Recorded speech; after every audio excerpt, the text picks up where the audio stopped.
जागराला या हो तुम्ही जागराला या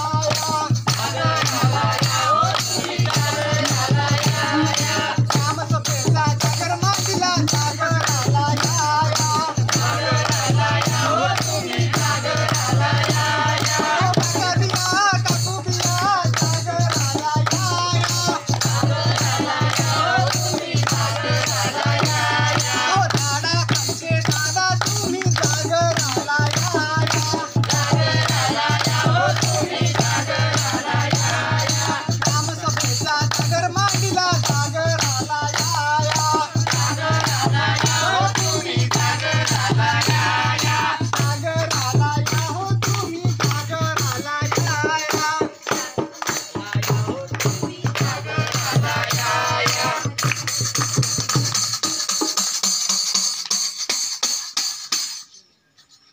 नमस्कार मंडळी. नमस्कार. अरे एवढे लोक आणि आवाज एवढूच आहे. नमस्कार मंडळी. नमस्कार. आता आवाजाला गड्या IGSS आणि नेरुळा केंद्र सादर करते एक छोटीशी पटनाटिका फक्त आपल्यासाठी. फक्त आपल्यासाठी. चला तर बघूया हे पुढील दृश्य.